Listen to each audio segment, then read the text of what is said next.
Hello friends, आज की एक नई एनालिसिस वीडियो में आपका स्वागत है।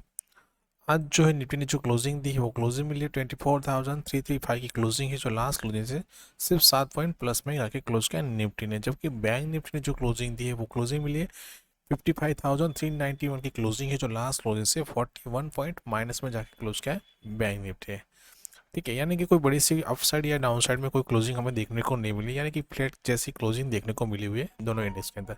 तो फर्स्ट यदि हम बैंक निफ्टी के डेली बेस पे एनालिसिस करते हैं तो अभी भी जो हमने जो लेवल्स दिए थे डेली बेस पे वो लेवल अभी भी बैंक निफ्टी जो है फॉलो कर रहा है। मतलब कि अपसाइड के लिए जो हमने लेवल था 56,000 का, एग्जैक्टली आप देखेंगे आज का जो हाई था अराउंड था 55,953 के आसपास का, यहाँ पे चेक कर सकते हैं। ठीक है, और वहीं से एक रिजेक्शन देखने के बाद एक डाउन साइड में जाके क्लोज किया। डाउन साइड के लिए हमारे लिए लेवल है वो है 54,460 के आसपास का। यानी कि हमने बताया था कि हो सकता है कि बैंक निफ्टी अभी यहाँ पे एक रेंज बनाए और रेंज बनाने के बाद हमें यहाँ पे ब्रेकआउट या फिर एक ब्रेकडाउन यहाँ पे देखने को मिले। तो हमें दोनों साइड के ये दो लेवल को ध्यान रखना जरूरी है डेली बेस के चार्ट के ऊपर। ठीक है, तो इन लेवल को जरूर से ध्यान रखना है बैंक निफ्टी में। अभी हम चलते हैं निफ्टी के चार्ट पे। तो निफ्टी में भी देखा जाए तो सेम यहाँ पे भी जो लेवल्स हमने दिए थे एग्जैक्टली उस लेवल को फाइनल करा है। क्योंकि डाउन साइड के लिए हमारा लेवल कौन सा अराउंड यहाँ पे 24,190 के आसपास का है। अप साइड के लिए हमारे लिए अभी भी इंपॉर्टेंट जो है वो अराउंड लेवल है 24,400 का लेवल है। क्योंकि यहाँ से ही रिजेक्शन देखने को मिला, आज उसके ऊपर मूव भी किया लेकिन क्लोजिंग वापस हमें डाउन साइड देखने को मिली है। यानी कि हमारे लिए इंपॉर्टेंट लेवल है 400 के ऊपर प्रॉपर्ली इसे 1 से 2 दिन सस्टेन कर जाए तो फिर यहाँ से एक अच्छी मूव देखने को मिल सकती है, जहाँ पे लेवल आएगा 24,800 का। डाउन साइड में यदि वापस यहाँ पे क्लोजिंग करके कम से कम 2 से 3 दिन सस्टेन कर जाता है तो फिर यहाँ पे डायरेक्टली टारगेट निकल आएगा, वो रहेगा 23,800 का, और दूसरा टारगेट रहेगा अराउंड 23,400 से लेके 23,000 का भी टारगेट हम देख सकते हैं निफ्टी के अंदर डाउन साइड के लिए। तो हमें इन लेवल को ध्यान रखना है निफ्टी के चार्ट पे। अभी हम चलते हैं फर्स्ट निफ्टी के 15 मिनट के चार्ट पे और वहाँ देखते हैं कल के लिए कौन से लेवल्स इंपॉर्टेंट है। कल जो है निफ्टी की वीकली यानी और साथ में मंथली एक्सपायरी है, तो देखना इंपॉर्टेंट है कहाँ पे मूव, क्योंकि उसके दिन पहले हमें एक आज देखा जाए तो एक रेंज के अंदर ही निफ्टी ने यहाँ पे मूव किया। यदि फर्स्ट हम 3 15 मिनट की कैंडल निकाल देते यानी 45 मिनट निकाल देते हैं तो उसके बाद एक रेंज के अंदर मूव किया हुआ है। यानी कि ये जो एक कैंडल बनी हुई है उस कैंडल का यदि सिर्फ हम हाई लो मार्क करते हैं उसी के अंदर ही निफ्टी ने मूव किया है। तो हमारे लिए कल जो रेंज रहेगी वो इंपॉर्टेंट ये एक रेंज रहेगी। यानी कि निफ्टी यदि एक्जैक्टली इसी रेंज के अंदर ओपन होती है, एक रेंज बनाती है, रेंज बनने के बाद यदि इस लेवल के ऊपर कम से कम 15 से 30 मिनट सस्टेन कर जाती है तो फिर एक अच्छी मूव अपसाइड में देखने को मिल सकती है। जहाँ पे हमारा टारगेट रहेगा अराउंड यहाँ पे 24,450 का, दूसरा टारगेट रहेगा 24,520 से लेकर 24,560 तक का टारगेट हम अपसाइड में देख सकते हैं निफ्टी में।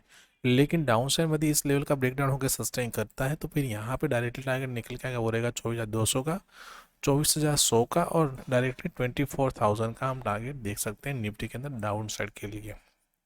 तो हमें इन लेवल को जरूर से ध्यान रखना ज़रूरी है, क्योंकि ओपनिंग यदि हमारी रेंज के हिसाब से मिलती है तो यही रेंज को निफ्टी फॉलो करेगा, फिर हमें ब्रेकआउट और ब्रेकडाउन मिलता है उस टाइम में हमें अपसाइड और डाउन साइड के टारगेट फॉलो करने हैं। अभी हम चलते हैं बैंक निफ्टी के चार्ट पे। बैंक निफ्टी में देखा जाए तो यहाँ पे भी आप स्टार्टिंग की यदि 30 मिनट 45 मिनट्स निकाल देते हैं तो यहाँ पे भी एक रेंज बनी हुई है, जो इस रेंज को निफ्टी जो है बैंक निफ्टी फॉलो कर रहा है। ठीक है, देख लीजिए एग्जैक्टली उसी रेंज के अंदर मूव किया हुआ है। तो बैंक निफ्टी एग्जैक्टली यदि इसी रेंज के अंदर ओपन होती है, यहाँ पे एक रेंज बनाती है, रेंज बनने के बाद यदि इस लेवल के ऊपर सस्टेन कर जाती है, यानी लेवल का ब्रेकआउट होता है और उसके बाद सस्टेन करता है, तो हमारे लिए टारगेट निकल जाएगा 55,700 से लेकर 55,800 और 55,900 से लेके 56,000 तक का भी टारगेट हम देख सकते हैं अपसाइड में बैंक निफ्टी में। लेकिन डाउन साइड में यदि इस लेवल का ब्रेकआउट होकर सस्टेन करता है तो पहला टारगेट रहेगा 55,100 का, दूसरा टारगेट रहेगा 55,000 का। 55,000 के नीचे सस्टेन करता है तो फिर हम जाएंगे 54,600 तक का हम टारगेट देख सकते हैं बैंक निफ्टी में। लेकिन यहाँ पे 55,000 के नीचे एक नेगेटिव क्लोजिंग होनी चाहिए, कम से कम 15-30 मिनट सस्टेन करता है तो ही एक डाउनफॉल देखने को मिल सकता है। अदरवाइज यहाँ पे कोई एक पॉजिटिव हैमर जैसा कैंडल फॉर्मेशन होता है तो उस लो कैंडल का लो का ऐसा लगा के एक वापस एक अच्छी मूव के लिए अपसाइड के लिए पोजीशन बना सकते हैं। तो मस्त इन लेवल को जरूर से ध्यान रखना है कल के सेशन के लिए। बाकी कोई बड़ा सा गैप अप या गैप डाउन ओपन होता है तो वहाँ पे हम अपनी जो प्राइस एक्शन को फॉलो करेंगे और साथ में वेट करेंगे प्रॉपरली एक रेंज बनने का, और उसके जो भी लेवल्स थे वो अपने फ्री टेलीग्राम चैनल में प्रोवाइड करेंगे, जिसका लिंक डिस्क्रिप्शन में दिया गया है, आप वहाँ जाके ज्वाइन हो सकते हैं। तो दोस्तों वीडियो को लाइक कीजिए, शेयर कीजिए, और साथ में जिन लोगों ने भी अभी तक हमारा यूट्यूब चैनल सब्सक्राइब नहीं किया चैनल को सब्सक्राइब कर लीजिए, जहाँ पे आपको ऐसी एनालिसिस वीडियो मिलती रहे। थैंक यू, जय हिंद।